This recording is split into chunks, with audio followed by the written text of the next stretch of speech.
Helping professionals in human services plays a crucial role in society. They are dedicated individuals committed to changing lives and building healthier communities. They help individuals, families, and members of groups and communities renew their capacity to function as individuals. These helping professionals ensure peak performance by implementing interventions and services.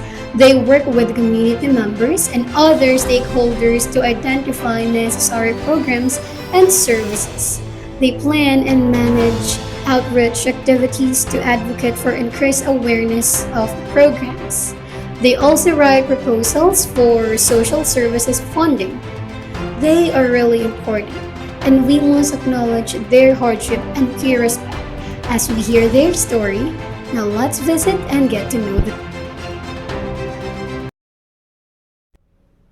As a normal students, we also need a helping professionals.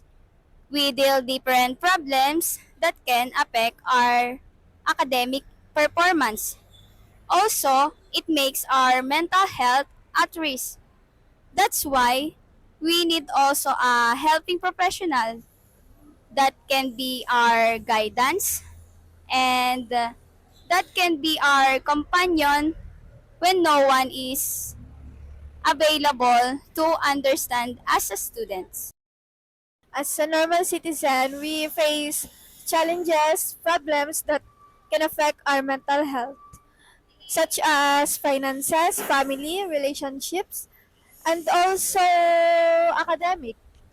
So we need to seek helping professional that can be there to help us to listen to our problems and also to make us decide on what we want to make something clear. Well, I think it is really important. It is essential to the life of every people since we are the one who provide care, of course, intervention for them, especially to the minorities. And we all know that the government itself is not enough for them to provide those care. So, as a human service professional, a social worker, um, we must be the one who really understand these people.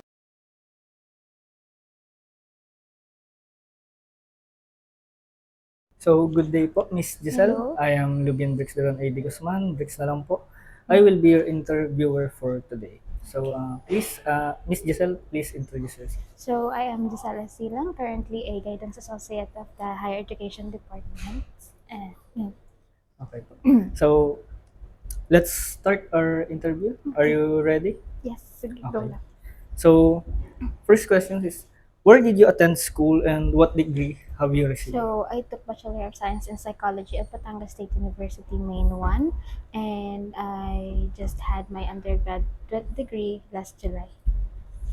Have any academic distinctions, cum laude or I graduated as a Latin honor cum laude. congratulations, Miss? So, Wait lang, ba't mo yung ganun? Huwag mo na isa naman, nakakahiya. okay. So, second question is, what made you decide to to be included in the helping field? So I decided, professionally speaking, I do not have a license pa. So I'm still working on that. So, but I decided to be in this field or in the guidance and counseling field because I found with the idea of helping or offering help to others, such as providing mental health service and care. So yeah. So to sum up, I just enjoy that, like helping others by listening, understanding, and also guiding them. Is being in this field your first choice in college? So my course is Bachelor of Science in Psychology. So it's like there are field na pwede kong puntahan aside from guidance and counseling. So this is not my first choice. My first choice is in clinical, but as I was exposed during my OJT, so nataon naman na sa guidance office ako napunta, and ayun, na dun ko na, kumbaga parang, na-feel na mas gusto ko pala sa field of guidance and counseling. Okay, so thank you. So another question is, what do you consider to be your own top three strengths and weaknesses as someone in the health? In the field. So, well, I am aware of my strength. So, um, siguro I am sympathetic. Yun. So, by means of that, I always put myself in someone else's shoes para mas maintindihan ko sila ng mabuti ano. So, aside from that, the authenticity and the genuineness is important, which I think I have it in me kasi kung wala yun hindi ako ganun magiging passionate in what I'm doing. So, parang maapektuhan yung pag-build ko ng rapport with the people that I want to help. Yan. And last, I think being a good listener, I know naman na pwede maging good listener kahit hindi ka nasa field ng ganito. Pero, yun nga, I think that's on me naman, my personal, ano naman, I am self-aware that I think I'm a good listener. That's why I choose to be in this field. Yan. Okay. So, for my weakness, tama ba? So, for my, I think my weaknesses includes yung nahirapan ako mag-conceal na aking emotion or reaction during a session or counseling since I'm not that, hindi pa ako ganun ka-experience in this field. Aside from that is, ayan, yun, kaugnay nun is yung pagsaset ng boundaries with my Mm. counseling. Yan. And last siguro ay yung sa judgment kasi 'di ba, meron tayong personal biases. So, yun nagti-trigger siya ng quick judgment dun sa kina-counsel natin or kausap natin. Mm. Yan. During those counseling sessions, when you do you show judgment or do you keep it to yourself? Of course, we should keep it kasi syempre, we should act professional. Yun naman talaga yung kumbaga ethics sa field of guidance and counseling. Ethical guideline. Yeah. So thank you. And another question is, what do you consider to be the most important traits for someone in the helping field? Referencing from the my answers in question number 3, parang ganun din. I think those are some of the important traits or characteristics that someone portray or have when you are in this field. Yan. The strengths. The strengths yan na they be a good listener, the authenticity and genuineness in helping others, and yung isa, Sympathy. yan, Okay. being sympathetic. So almost all the questions are connected. So this there are 10 questions. So but still they are connected. So this will be I think it's quite easy for since it's connected. It's not So okay. another question is, what are the things you consider to maintain confidentiality and privacy in the practice? Confidential. So, of course, should always rely on the code of ethics. Lahat naman meron yan sa field of psychology, sa guidance and counseling, meron yan. So, ang isa din ay yung, syempre, you should you should have a clear consent and discuss the rights of your counselor, your clients, and also keep do not disclose any detail unless yung left in that situation, such as the person you are talking to is having a suicidal ideations or may tendency siya na makasakit ng iba. So, yun yung deal breaker when it comes to that. And of course, syempre, you should keep the record safe. Kung ito man ay naka-file physically or hard copy, and also electronically filed. So, dapat safe siya to maintain the confidentiality and the privacy. No. To follow up the question, have you encountered a dilemma in confidentiality? Since confidentiality is one of the major dilemmas Yes, in yes. counseling sessions. So, yun nga, I just graduated this year. So, this is my first job. And so far, wala pa naman akong na-encounter na any dilemma or ethical dilemma. Pero kung meron man, I have it, iniisip ko is yung about sa abortion case. Say for example, ay ano, syempre, hindi lang naman, halimbawa, mayroon kang client na, yun nga, gusto mag-port or something. Syempre, mahirap kasing maka-encounter na ganun, especially, lalo na kailangan mong i-consider yung cultural and the norms, the religious beliefs, di ba? So, kasi pag pinag-uusapan natin dito sa Pilipinas, medyo mabigat yun. And also, mas mahirap pa yun kung minor yung kumausap sa'yo, di ba? So, kailangan itap nun yung the guardian or the people na, ano, na parents, say for example. So, yun. I think that's one of my difficult when it comes to ethical dilemma. Yeah, and to add some of that, abortion, when it comes to a dilemma in abortion in counseling,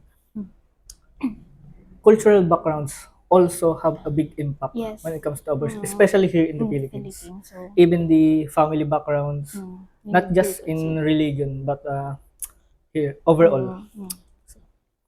So next question is, what is the most challenging ethical dilemma that you have encountered? Oh, so far yun nga, wala pa. Mm. Pero yung sabi ko kanina na case, like, such as abortion is, I think will be hard Will for be. me to handle. So since you have experience, what you're saying is the case of abortion is what you think will be something very challenging for you. Yan. Okay. Isa yun lang yun. Mm. Yan. So thank you. And next question is, outside of work, what helps you maintain a healthy and well-balanced life? Yan. When I am off work, I usually have my personal space and time. So, pag ginagawa ko yun ay magkakaroon lang ako ng simple self-reflection. Yun lang, muni-muni, ganun. That's how I had my leisure time. And I also do checklist or to-do list. Pero doon naman sa checklist and to-do list ko na yun, hindi nakasama yung work ko. So, for example, yung pagpupunta ako ng beach to unwind, ganun. To have a balance, ano lang din, work-life balance. Yan. As someone in the helping field, how do you handle your stress? So, calmness is the key talaga. Kasi when you are calm, you will have clarity in like, thinking of the solutions that you can apply to that certain problem that gives you stress. And I also, yun nga, parang mas makakapag-isip ka ng mabuti, no? Pero pag unbearable yung stress, I usually took a break from that. And then, babalik na lang ako pag alam kong kaya ko nang harapin ulit at i-resolve yung nagbibigay sa akin ng stress na yun. So it's like you tend to be a water instead of a gas when there's a fire. Yeah. So to say is the fire is considered as a problem. So instead of igniting it, you become the water. So instead of Lowering the tension. or yes, something. lowering the tension. So there are a few more questions left, and if you weren't in the helping field, what do you think would you be? I think I'm in the teaching profession. Yes. Yeah. My second choice is that I want to be a teacher kasi. In So, what yun. major? Major siguro ay Bachelor of Science in secondary education. So, major in English. Yeah. So, last question is, what tip or advice you can give to us that is pursuing Bachelor in Human Services? Ayan, isa pa yan is, syempre, parang, take it from me na lang din. And someone na hindi pa din gaanong experience in this field, syempre, pag Bachelor, Human Bachelor of Human Services. Services. Yan ang isang advice na gusto ko lang i-share is that always keep your feet on the ground, be sensitive, be self-aware, kasi kasi when you are humble, you learn more, you understand more, and yung mas malalaman mo you'll be more passionate kasi in helping and providing assistance to people na para ma-achieve nila yung overall well-being nila. So, yun lang. And, ayun, by experience naman, syempre, nagsisimula pa lang tayo. By means of that, you should not be bragging or parang iisipin mo na you'll use your profession, your achievement, your title, na to think highly of you. Kasi, syempre, pag yun ang tingin natin, mawawala yung passion natin to help others. Yeah. So, yan.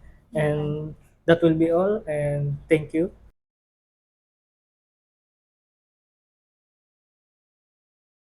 Good afternoon, Ms. Shaina. We are from Human Services Department, and we will ask some questions connected to helping professionals. And I'm really sure po na you have the qualities for that area. So let's start with a basic question. Where did you attend school, and what degrees did you receive? First of all, good afternoon to you also. And I graduated last 2022 at Dalumasaan ng Lungsod ng Lucena with the degree of Bachelor of Science in Social Work. And this year, 2023, I passed the board exam. Oh, congratulations. Thank you so much for that. Now, what made you decide to become a social worker? Actually, I'm not decided talaga. Hindi ko siya choice, hindi ko siya alam. Actually, wala akong background noon no first year ako. Kasi hindi naman talaga ako sa DLL mag-aaral that time. Kaso, nalaman ko na free tertiary education nga daw ang DLL. So, I tried. Tapos, ang choices of course ko is either social work or public ad. So, sabi nagpatulong ako sa auntie ko, sabi niya, why not itry ko daw ang social work? Bukod sa in-demand siya, maganda daw. Kasi ang gusto ko, sabi ko sa kanya, mas gusto ko yung may challenge, gano'n. Mas challenging. Hanggang sa nag-aral na ako, first year, doon ko siya unti-unti nakilala. Nagkaroon ako ng background. And then, doon ko nalaman na, okay, may ganito palang course. May helping profession pala na talagang haharap ka sa tao, which is, hindi ako yun. Kumbaga, tapos nung nalaman ko siya, tapos first year na nagtuloy-tuloy kami na nag-i-interview sa mga street children, mga ganyan. Doon ko na feel na, baka naging instrument ako ni Lord para siguro ituloy ko ito. Parang, so I decided na i-continue siya, i-pursue siya, kahit hindi ko pa siya actually gusto. Until today na minahal ko na rin yung profession na meron ako ngayon. Para po pa lang kami. Oo, ganun talaga sa simula. Opo, sa simula. Parang, kasi po pag po nasa college, gusto po natin yung mga famous na course. Oo, yun talaga actually. Kasi dapat, ang course ko before is nasa business field, ganun. Pero, kasi may pagka-business minded din ako, ganun. Kasi, tsaka galing akong ABM ng senior high. ABM ang course ko. Ang layo, di ba, ng talon? Oo, business. Dapat po use. Oo, dapat use ako. Hindi ko naman talaga alam yung mga social services na yan before. Until na nakilala ko na lang talaga siya nung pumasok na ako ng first year. Thank you. Now, what do you consider to be your top 3 strengths and weaknesses po as a social worker? I think sa strengths muna tayo. Ang top 3 para sa akin is sa profession kasi natin, kailangan magaling makinig. Good listener. Kasi once na ang client is gusto magsalita, gusto mag-open ng problem sa'yo, kailangan magaling ka makinig. Makinig ka lang, hindi ka pwedeng magbabat-in laging ganun. Sa good listener. And then second is, mag-show ka ng empathy sa tao. Kasi mas mafe-feel nila, mas masarap sa feeling sa client na hindi ko man maranasan na maging client na kagaya ng mga na-experience natin na tao.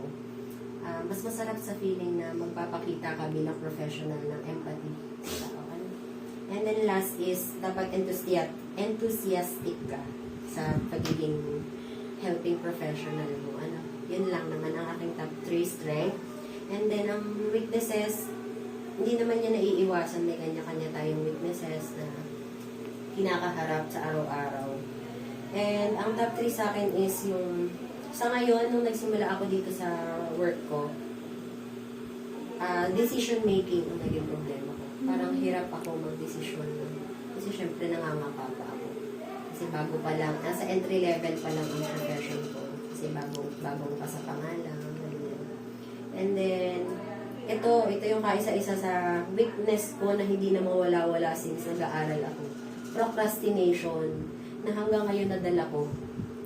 Natawa ka, di ba? Ano siya, parang naging masama mang pakinggan pero parang naging nature na ng estudyante. Opo. Parang lahat naman po ata. Oo.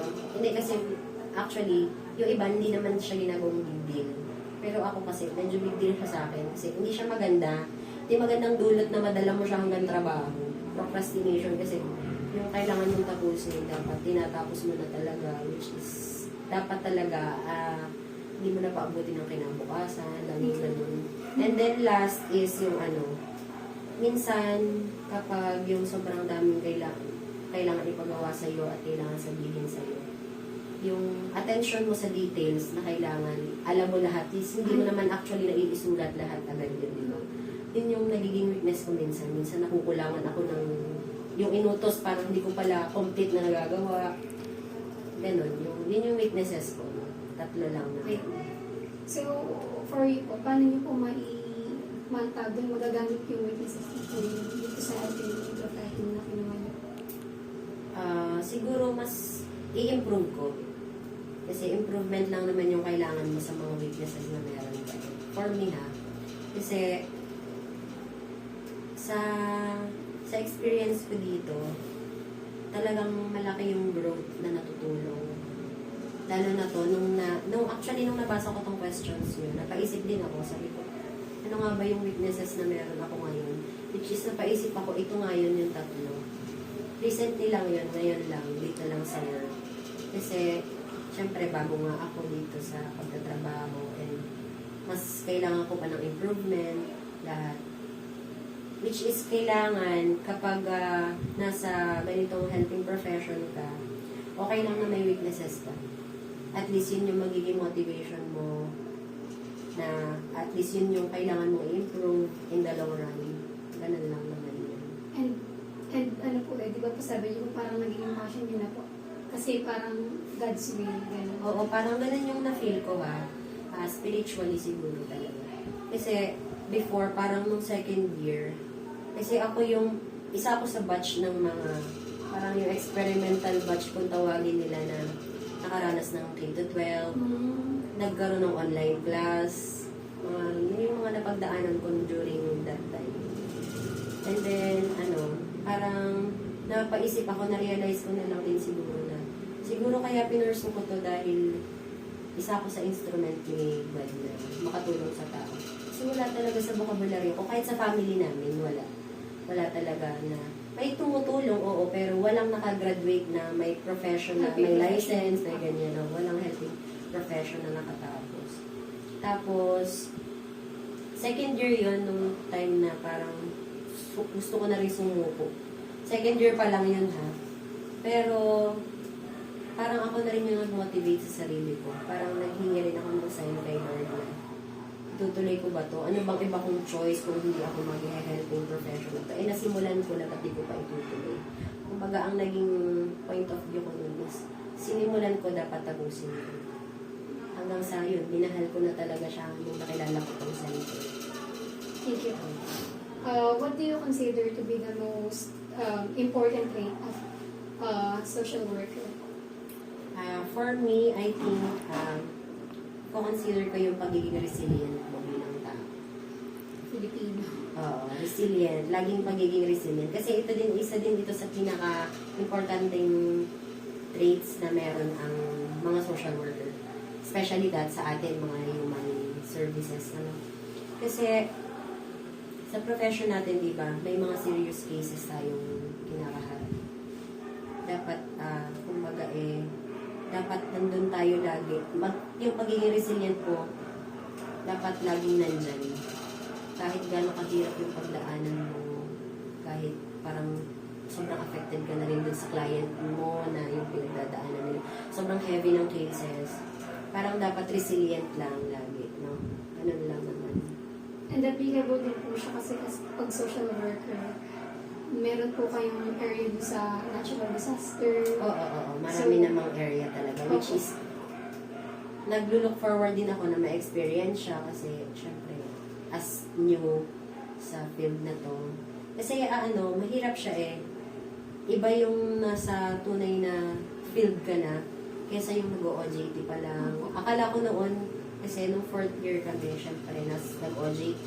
Ang tawag kasi ng OJT namin nun is field instruction, which is naka-deploy kami sa mga places kung saan may experience talaga namin ng community. Tapos, iba pala talaga siya kapag nasa mismong trabaho ka na, which is dito ko na na-experience yung hirap at tunay na trabaho ng mga helping profession na kagaya natin. Thank you so much. Now, what are the things you consider to maintain confidentiality and privacy in the practice po? Kapag nagkakaroon po kayo ng session or kapag meron po kayong kausap? Oo.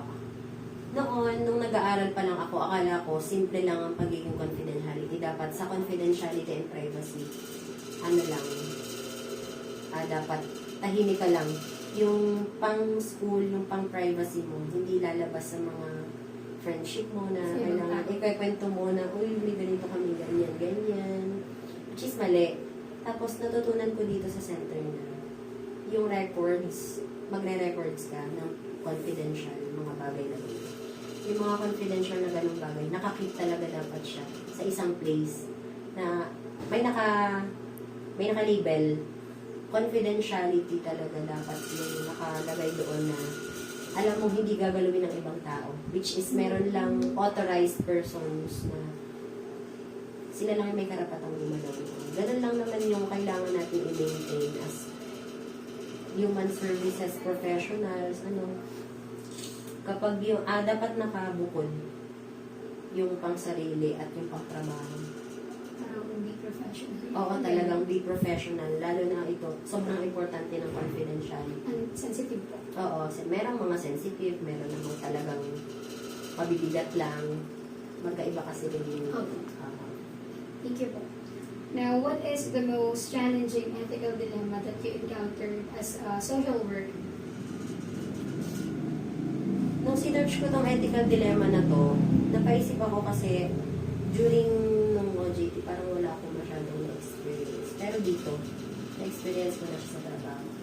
Ang hirap pala kapag, syempre, as an institution dito sa center, ang gusto nila makatulong sa tao. And then, I experienced someone na tutulungan mo pero nag-refuse. Refuses the care na kailangan nila na ibinibigay ng center pero ayaw. Yun yung mahirap. Yun yung naging naisip ko na ethical dilemma. Tinitimbang niyo po. Oo, kasi alam mo yun, binibigay namin yung mga bagay na possible na makatulong sa kanila, yung mga interventions na pwede, mga possible na talagang makatulong sa case nila, ganyan. And then, sila yung nagre-refuse. Alam mo yun, parang mabigat din sa loob mo na, okay, parang hindi naman pala nyo kailangan. Hindi niyo po alam kung saan kayo lulugar. Oo, parang ganun yung feeling, pero mahirap siya. Kapag yung client mismo yung nagre-refuse ng tulong and care na pwede mo namang ibigay. Okay po. So, since ang dami na pong experience ng bigat, Oo, madami na talaga agad. Ilang months, 6 months pa lang ako dito actually. draining, like that. Hindi naman. Hindi naman po. Hindi naman siya draining. Masarap din siya sa Nag-enjoy feeling. po kayo. Oo, actually. So, yun po. Since ang dami pong na-experience, ano po yung ginagawa niyo outside of work? For your mental health or for your wellness? Yun. Nasabi ko din kanina na bukod talaga dapat yung pang personal life mo sa work life mo. Dapat lagi siyang hiwalay. Yung stress na makukuha mo dito, dapat paglalabas ka ng trabaho mo, iwanan mo na siya. Huwag mo na siyang dadalhin outside. Pagkalabas mo, dapat parang switch na agad yung utak mo na para for your mental health care na rin. Dapat pagkalabas mo ng bahay, another, kumbaga personal life na naman yung iisipin. Ibang tao na po. Oo, parang iba na ulit. Actually dito, pag nandito ako sa center, mas okay naman. Yung stress na nadadala ko from here, hindi siya naiiwasang dalhin outside Kapag may may experience ako na napanaginipan ko na yung mga na-experience ko sa trabaho. Pero, ang ginawa kong coping ay parang hindi ko na siya inisip. Tapos, sabi kasi lagi nila doon, lagi daw magdasal para hindi mo siya madala sa pagtulog. Ganun. Kasi nga, minsan may mga heavy cases talaga na hindi mo maiiwasang madadala mo hanggang pagtulog. Ganun lang naman yung naging coping ko. Dasal. Kapag may mga balance ano, yung private life at yung being social work. private life and social, ano lang naman. Ganun lang eh. Parang, Meron po talaga kayong oras or meron tayong na, siya kailangan mo pumunta dito, gano'n. hindi, may oras lang naman. Ah. Siguro, pero halimbawa sa gabi, bang nakauwi na ako ng 5, may urgent lang. Halimbawa pag may urgent, kasi hindi may iwasan sa trabaho, urgent call. Ganun lang naman, call lang, hindi mo na kailangan pumunta. Hindi ko pa naman siya na-experience yung sobrang need na pumunta ako dito. Ganun, hindi pa naman. Kasi considerate naman nila na malayo din naman ako dito sa other place. Ganun. If you were not a social worker, what would you be? Ayun. Baka nasa business field nga ako. Yung office lang, yung pa-chill-chill na trabaho lang. Parang nakaka-experience lang siguro ng mga toxic sa workplace. Ganun. Pero baka yung... An office girl. Oo, ganun. Ganun talaga ang gusto kong trabaho. Ganun yung naiisip ko noon eh. Pero sa social work, hindi eh. Malayo. Ang kinagustuhan ko sa trabaho ko ito kasi dito lalo sa center. May office hours. Actually, walang hours. May time na nasa office lang ako. May time na talagang maghapon na sa field. Nag-home visit. Mas maganda siya for me kasi nababalance. Hindi ako naboboard sa trabaho ko na lagi lang ako nasa office. Ganun lang ang trabaho ko. Mas masaya minsan kapag nalabas ako. Kasi nakikita ko yung buhay ng mga client namin. Wala po kayong regret, like, sana nag-take na ako ng business course. Hindi. Kasi actually, hindi ko naman kailangan mag-take ng business course. Kung talagang may pagka-business minded ka, you can do it. Kasi actually, may sideline ako, nag-bake.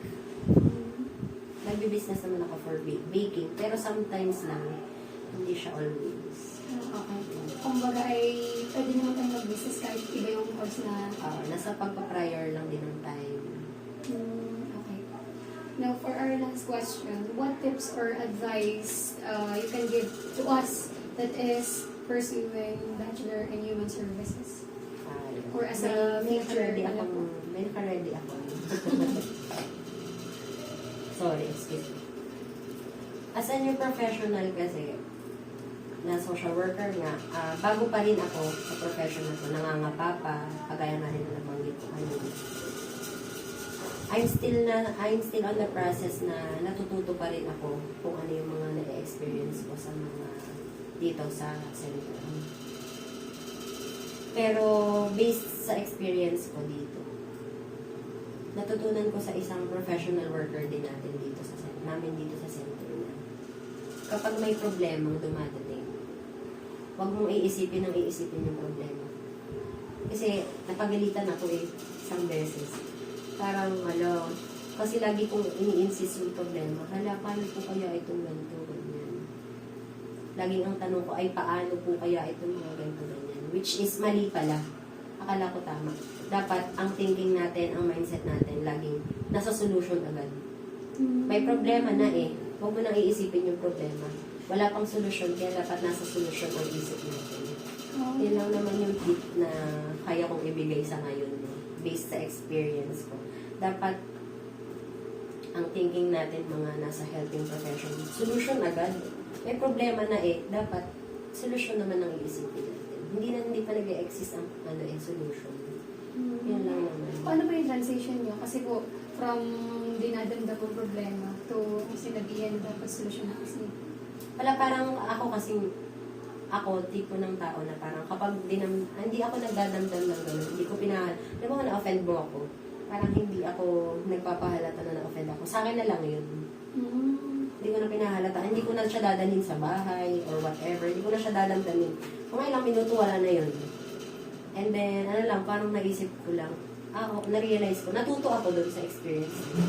Naisip ko na, okay, dapat pala, as a professional, dapat ganun ang thinking. Hindi ko naman talaga siya actually problem. Problem siya nung client. Which is dapat laging ang mindset natin yun. Kumbaga po, kami kasi human service professional, doon po kami mag-focus sa talagang intervention. Laging goal Goal po yung intervention. and solution of intervention. Kung ano yung kung saan mapapabuti. Kasi di ba may mga problem na, halimbawa problema na to, tapos may dadagdag pa dun sa problema yun. Which is di ba dapat talagang solution na, Then solution, another solution ulit, solution ng solution. okay. Like, hindi ko po sama-samahin. Oo, wag. Kasi mahirap. Mabigat din para sa'yo. Kasi tao pa rin. Minsan, hindi may iwasan ng apektuhan. May mga ganong experience kayo. May experience. Marami. Like, be professional lang lagi. Oo, be Na professional. nandito yung problema paglabas, iba na ulit family namin.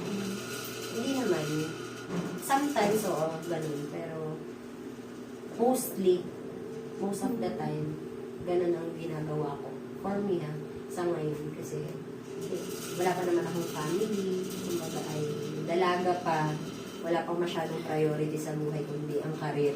Opo. Career pala. Yeah. So, thank you so much po, Miss Shaina. Thank you so much, din. I learned I a lot hope, from you. I hope nasagot ko ng mabuti ang Yes, mga po. questions. Yeah. Thank you so much po. Thank you.